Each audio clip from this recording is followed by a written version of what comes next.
오늘도 사도행전 11장의 말씀을 통해서 주님의 크신 은혜가 부어지기를 주님의 이름으로 다시 한번 축복합니다. 여러분, 지난 10장에서 고넬료와 베드로의 만남을 우리가 살펴보았는데요, 이 사건으로 인해서 베드로와 또 교회에는 새로운 각성이 일어나게 됩니다. 어떤 각성이냐? 오늘 본문 19절부터 시작을 했는데 바로 19절 앞에 18절의 말씀을 보니까 이렇게 말씀합니다. 그들이 이 말을 듣고 잠잠하여 하나님께 영광을 돌려 이르되, 그러면 하나님께서 이방인에게도 생명 얻는 회개를 주셨도다 하니라. 이방인도 동일하게 예수를 믿으면 하나님의 자녀가 된다. 이방인도 이제는 예수 안에서 가족 형제자매가 된다는 사실을 비로소 깨닫게 된 것입니다. 그래서 이방인에 대한 마음을 이제는 베드로와 또 교회가 열기 시작을 했어요. 그래서 지금은 여러분, 우리가 사는 시대를 보니까 선교가 너무나 당연해 보이죠. 선교하는 게 축복이고 우리나라도 선교사들을 열심히 파송합니다. 여러분, 이렇게 선교하는 것이 당연케 된 것이 바로 오늘 이 말씀 때문이에요. 이 선언 때문입니다. 다시 18절 후반절을 보세요. 하나님께서 이방인에게도 생명 얻는 회개를 주셨도다. 아멘. 근데 참 문제가 있었어요. 지금 예루살렘 교회가 이러한 깨달음과 각성이 있음에도 불구하고 이방인에게 복음을 전할 준비가 되어 있지 않았다는 사실입니다. 한마디로 이방인 선교를 위한 교회가 필요했다는 것이에요. 그래서 이 선교를 위해서 선교적 교회를 준비한 교회가 어디냐? 바로 오늘 본문에 등장하는 안디옥 교회입니다. 사도행전에 보니까 사도행전에 많은 초대교회가 등장을 하고 있어요. 근데 그 중에서도 가장 중요한 역할을 감당한 교회를 뽑는다면 당연히 먼저는 예루살렘 교회입니다. 그리고 또 하나가 바로 오늘 본문에 등장하는 안디옥 교회예요. 오늘 11장에 그런 안디옥 교회가 세워지면서 이제 예루살렘 교회 시대에서 선교적 사명을 감당하기 위한 교회로 안디옥 교회 시대로 전환이 되어집니다. 여러분, 많은 교회들을 보니까 교회마다의 이름이 있죠. 우리 교회 이름이 뭐예요? 네, 너무 당연한 걸 여쭤봤죠. 여의도 침례교회가 바로 우리 교회 이름입니다. 근데 이렇게 이름을 지을 때 보니까 안디옥 교회로 이름을 하는 교회가 정말 많습니다. 여러분 보신 적 있으시죠? 제가 인터넷으로 이렇게 막 찾아보니까 안디옥 교회가 너무 많아서 숫자를 세다가 멈췄어요. 네, 너무 많아가지고. 제가 살았던 지역에도요, 이 안디옥 교회가 있었어요. 바로 저희 지역의 옆에 있는 그런 시였는데 전주에 있는 교회예요. 전주에 보니까 일명 깡통교회라고 들어보셨습니까? 깡통교회로 유명했습니다. 이 교회는 정말 선교에 모든 걸 바치는, 모든 걸 거는 교회입니다. 선교사들에게 선교비 보내고 선교사 파송을 위한 모든 봉사활동, 모든 부서 활동을 다 자비량으로 하게 만들고요, 교회 건축도 하지 않고 깡통교회로 있으면서 한국교회 선도를 주도한 그런 교회입니다. 물론 이제 제가 홈페이지를 들어가 보니까 물론 지금은 건축을 하고 있다고 그래요. 그리고 그 교회 홈페이지를 들어가 보시면 사역이 죄다 선교예요. 선교입니다. 선교. 그래서 여러분 지나가다가 안디옥 교회를 이렇게 보게 되면요, 그 교회는 비전이 선교와 관련이 있는 그런 교회로 생각할 수가 있게 되어져요. 가능성이 많아 보입니다. 그래서 이 안디옥 교회가 나머지 사도행전 28장까지 이 선교적 사명을 감당하는 그런 90점의 역할을 감당하게 되어집니다. 그런데 이런 안디옥 교회가 어떻게 세워졌냐를 한번 살펴보니까 잘 아시는 예루살렘 교회 있지 않습니까? 예루살렘 교회는 예수님 그 부활 승천을 목격했던 120명이 기도하면서 성령 강림으로 세워진 교회가 바로 예루살렘 교회입니다. 근데요, 이 안디옥 교회는요, 정말 고생하는 무명의 평신도들에 의해서 세워지게 되어집니다. 여러분 19절 말씀을 한번 보시겠습니까? 19절 말씀 보시면 이렇게 말씀합니다. 그때에 스데반의 일로 일어난 환난으로 말미암아 흩어진 자들이 베니게와 구브로와 안디옥까지 이르러 유대인에게만 말씀을 전하는데, 그러니까 여기 스데반 일로 일어난 환난으로 말미암아 그랬죠. 이때 그 핍박의 정도가, 기독교인들을 향한 핍박의 정도가 어느 정도였냐면, 여러분 안전한 곳을 찾아서 흩어진 자들이 베니게라고 하는 지역으로, 구브로라고 하는 지역으로, 안디옥까지, 여러분 이게 거리가 가까운 거리가 아니에요.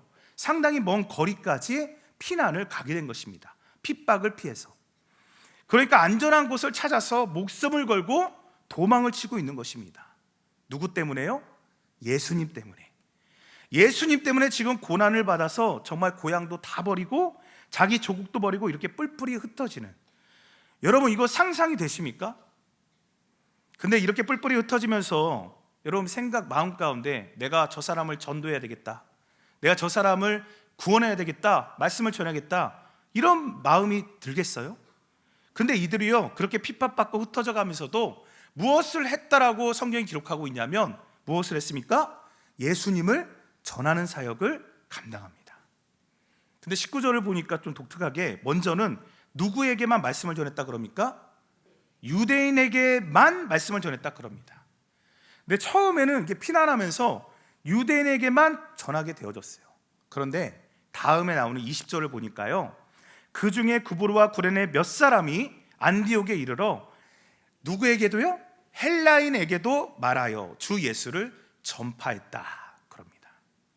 여기 헬라인에게도 말하여 주 예수를 전파했다 그러는데, 그러니까 이제는 유대인들을 넘어서 이방인에게도 전도를 했다라는 것을 말씀하는 것입니다. 여러분, 선교하기 좋은 때가 있고 전도하기 좋은 때가 있다. 여러분, 이게 맞는 말일까요?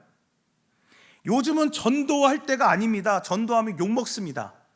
여러분, 그렇게 말들을 하는 사람들이 있는데 정말 이 말이 맞는 것입니까? 여러분, 사실 전도하기 쉬울 때는 역사상 단 한 번도 없었습니다. 우리 중심에 정말 내가 예수님을 만났고 구원의 확신이 있고 천국이 믿어지고 지옥이 있다는 것을 알게 되고요, 예수 믿고 구원받은 이것이 내 인생의 가장 중요한 사건이라고 내가 그것을 믿는다면, 여러분 입을 막아도 기회가 되면 말하게 되어져 있습니다. 그래서 당시 제자들이 예수님이 자신의 중심이니까, 예수가 주님이시다, 구원자시고 예수가 온 세상 주권자이시다, 지금도 예수님께서 하나님 보좌 우편에서 온 세상을 통치하신다, 유일한 구원이시다, 여러분 이 사실을, 이 진리를 헬라인에게도 주 예수를 전파하게 되는 것입니다. 내 마음의 중심이 예수 그리스도시니까. 자, 그랬더니 놀라운 일이 일어났어요. 21절을 보니까 이렇게 말씀합니다. 주의 손이 그들과 함께 하심에 수많은 사람들이 믿고 주께 돌아오더라. 아멘. 주의 손이 그들과 함께 하심으로 수많은 사람이 기대하지 않은 뜻밖의 곳에서 부흥의 역사가 일어나게 되었던 거예요. 바로 이렇게 해서 세워진 교회가 어디냐? 바로 안디옥 교회입니다. 안디옥 교회. 여러분, 이런 모습에서 우리가 한 가지 교훈을 좀 발견하게 되는데요, 지금 안디옥 교회가 세워지고 많은 사람이 믿고 주께로 돌아왔잖아요.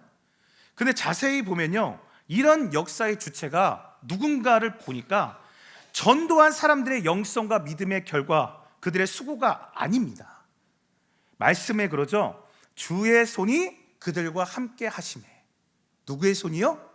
주의 손이 그들과 함께 하심에.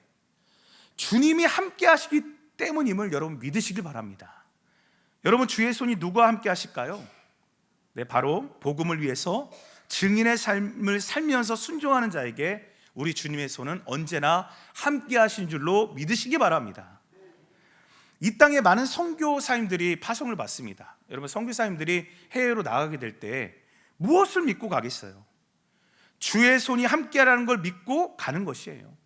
세상 끝날까지 내가 너희와 함께하리라 약속하신 그 주님의 말씀을 믿고 성령의 능력으로 담대히 나가면, 여러분 우리 지혜와 능력으로 할 수 없는 일을 주님께서 그 손을 통해 놀라운 일들을 일으키십니다.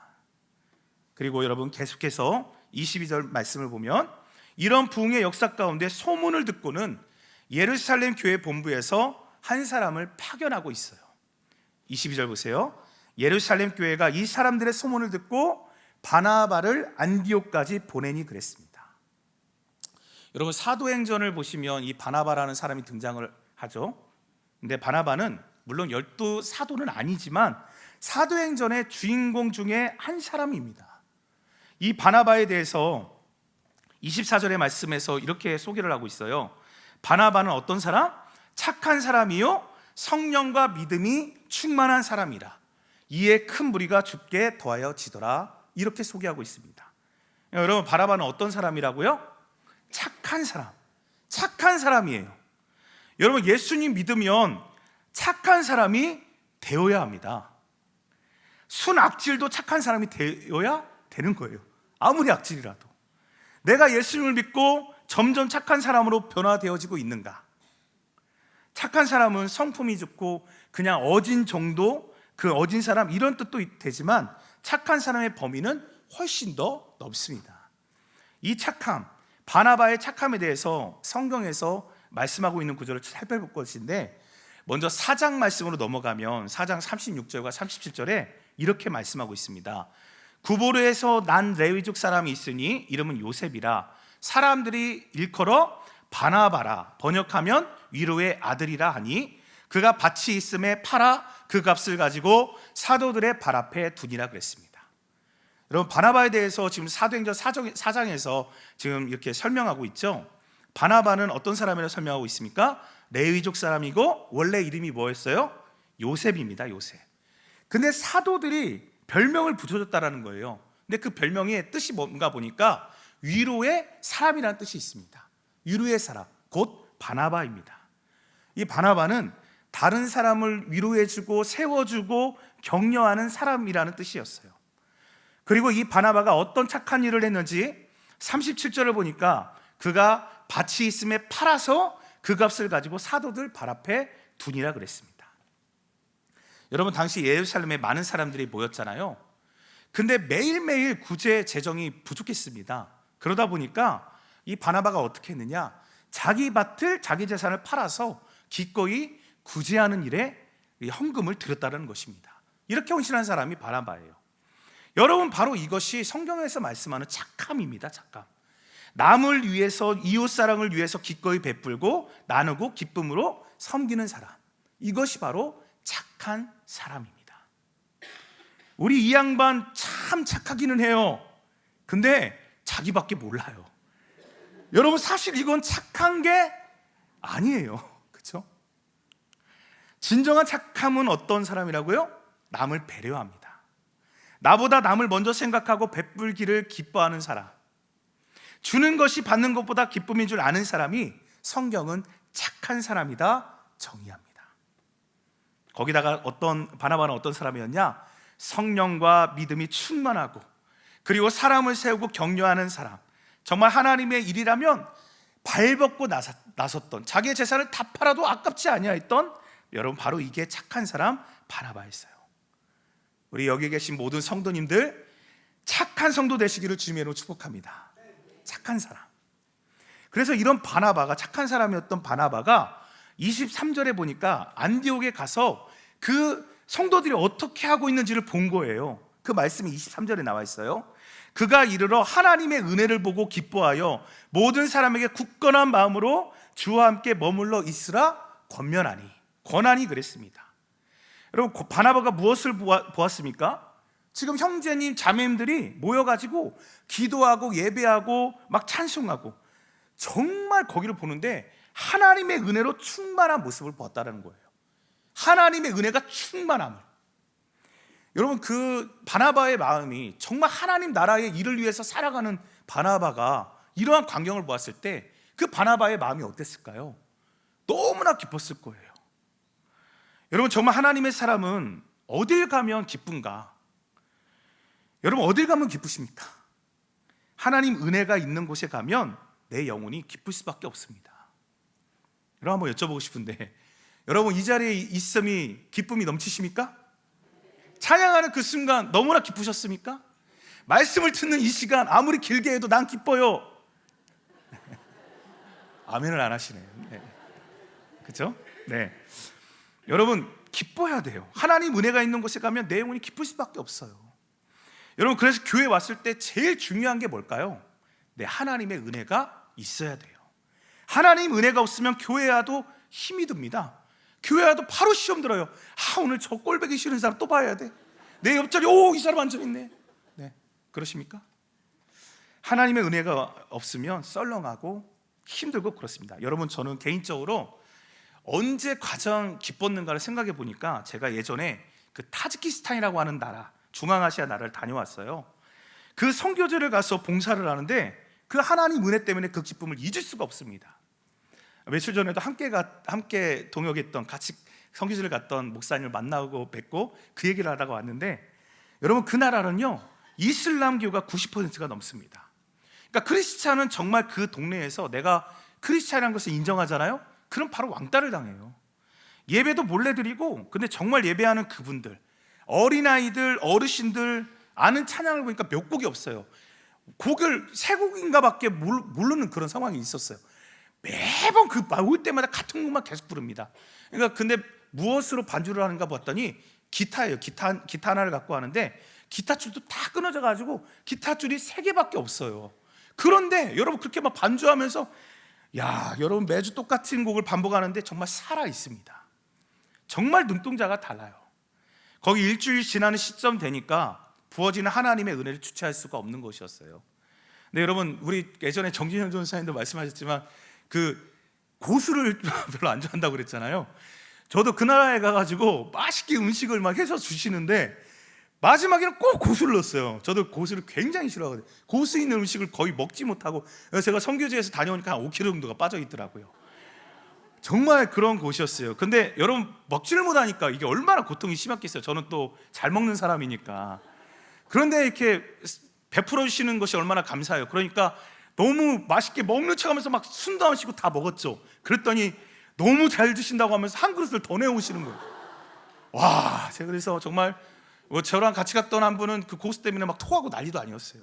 막 갑자기 그런 생각이 들었는데, 근데 어떤 그 집을 한번 방문하게 되었습니다. 정말 거기서 노방 정도를 한 거예요. 맘먹고 전도하려고 어느 집을 들어갔는데 집이 굉장히 부자더라고요. 그래서 그 집을 이렇게 들어가니까 TV가 어디 거냐면 우리 한국에 잡으신 LG 거예요. LG TV였어요. 그래서 와, 제가 이 TV를 보면서 이 LG TV 우리나라 거 이 따봉 막 그러면서 화기애애한 분위기를 막 자아냈죠. 그래서 본격적으로 이제 예수 복음을 전하는데 지저스 크라이스트라고 외치고 예수님 소개하려고 어느 종이에다가 소개를 해야 되니까 그 십자가를 이렇게 딱 그렸어요. 그랬더니 그 집 사람들이 갑자기 막 돌변하는 겁니다. 그 다녀오신 분들은 아실 거예요. 저게 어떤 내용인지. 갑자기 돌변해서 갑자기 험악한 분위기를 자아내는 거 있죠. 그래서 당장 나가라고. 처음엔 너무나 당황스러웠지만 당황스러워서 쫓겨났거든요. 근데 이상하게 보람이 되고 마음의 기쁨이 충만한 거예요. 왜 그럴까 생각을 해보니까 하나님의 은혜가 있었어요. 그래서 힘들어도 내 돈 내가면서, 사람들이 그러잖아요. 내 돈 내가면서 휴가 포기하고 왜 그런 자리를 가느냐? 여러분 하나님 은혜가 있고요, 세상 어디에서도 없는 참된 기쁨이 있으니까 내 영혼이 힘을 얻기 때문에 그런 곳을 찾아가게 되는 것입니다. 그래서 그런 은혜가 있는 곳에 모인 사람들을 보면요, 그 사람들이 다 내 형제요, 내 자매처럼 보여요. 내 가족처럼. 이게 얼마나 친근해지는지 모릅니다. 근데 그런 곳에 있다 갑자기 내 교회로 돌아오면 어떻죠? 희한하게 그러면 안 된다라는 것을 말씀하는 거예요. 여튼 그래서 23절에 그 하나님의 은혜를 보고 기뻐하며 모든 사람에게 굳건한 마음으로 주와 함께 머물러 있어라.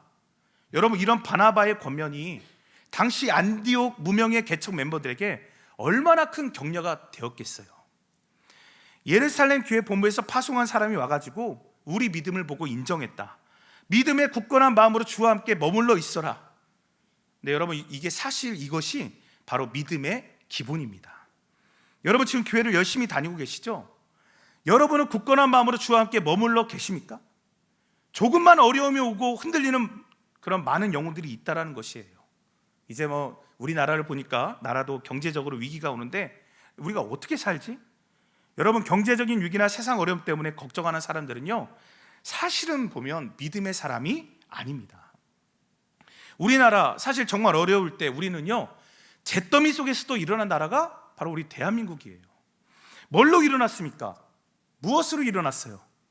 바로 성도들의 믿음, 기도로 일어났어요. 그래서 우리는 넉넉히 이기는 법을 압니다.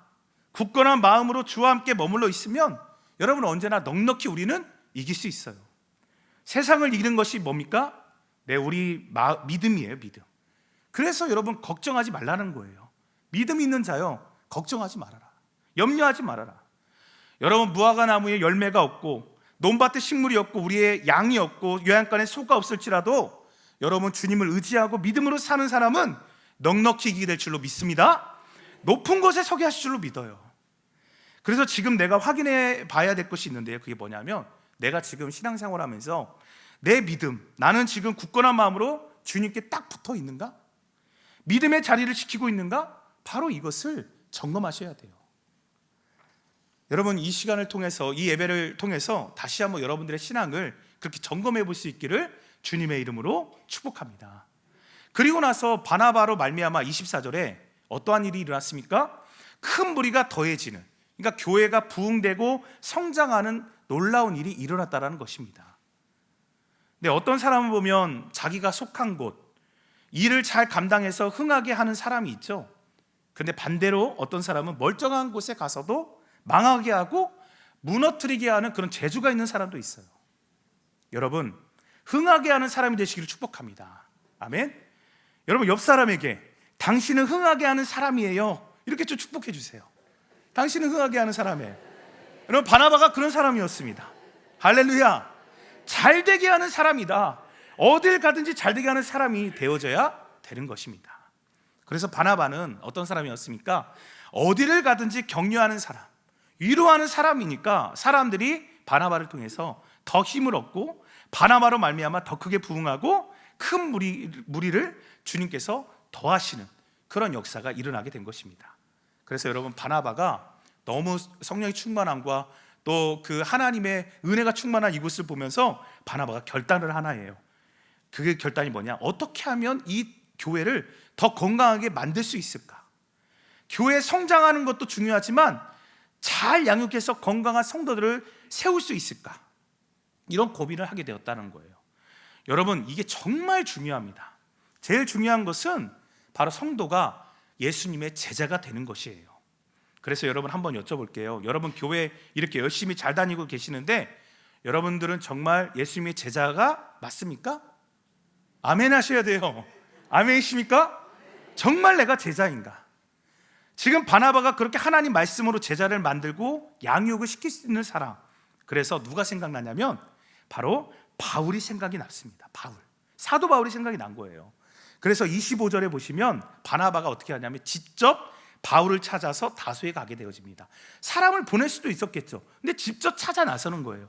그래서 안디옥으로 이 바울을 데리고 와서는 1년 동안 함께 큰 무리를 가르치게 되어집니다. 여러분, 26절을 보시면 여기에 두 단어에 주목을 해야 합니다. 26절 보세요. 만남에 안디옥에 데리고 와서 둘이 교회에 1년간 모여 있어 큰 무리를 가르쳤고 제자들이 안디옥에서 비로소 그리스도인이라 일컬음을 받게 되었더라. 큰 무리가 1년이 지났더니 이제는 어떻게 되었다고 기록하고 있어요?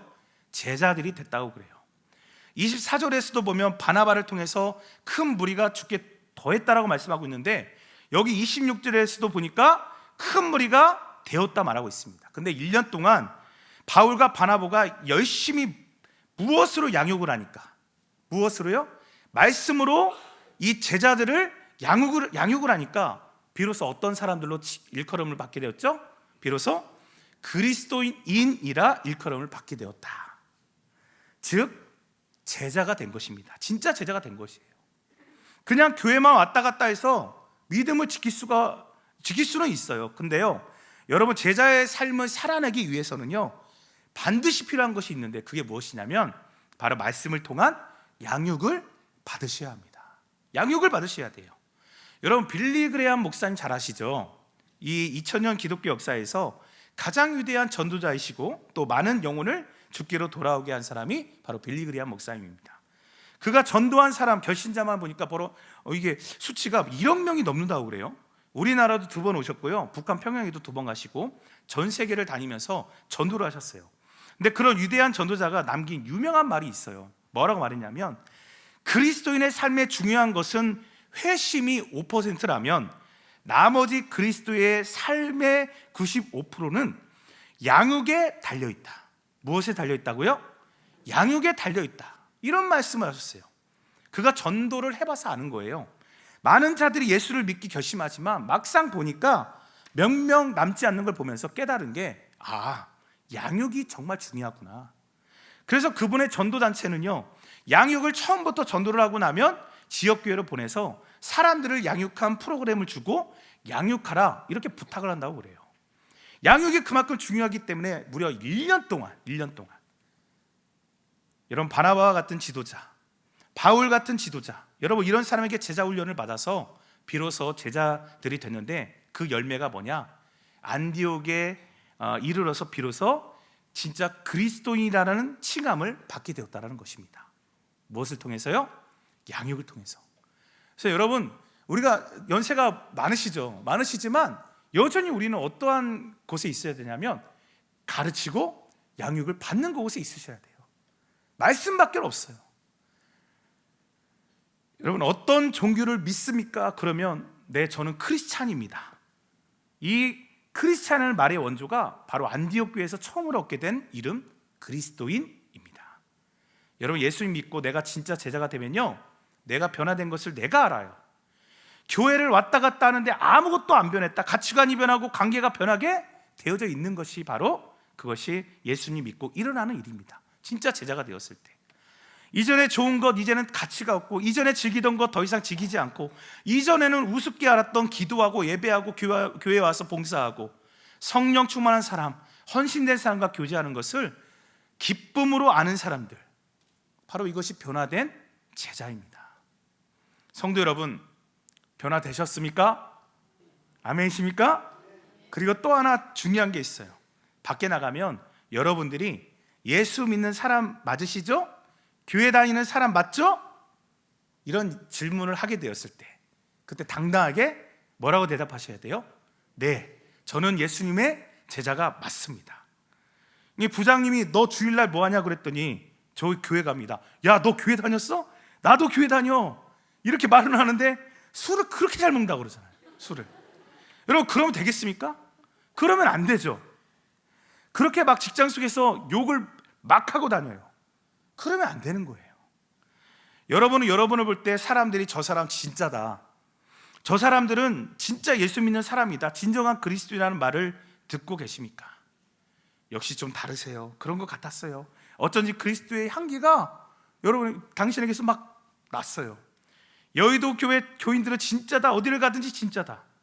여러분, 비로소 그리스도인이라 일컬음을 받게 되어집니다. 어떠할 때? 주님의 말씀으로 양육을 받고 진짜 제자가 되었을 때. 이렇게 좋은 소문, 좋은 영향력이 나니까 여러분, 당시 거기에 어떤 일이 또 일어나냐? 어떠한 일이 일어나냐면 좋은 사람들이 또 찾아오는 거예요. 여러분, 27절 말씀을 한번 보세요. 함께 한번 읽어보겠습니다. 27절 시작. 그때 선지자들이,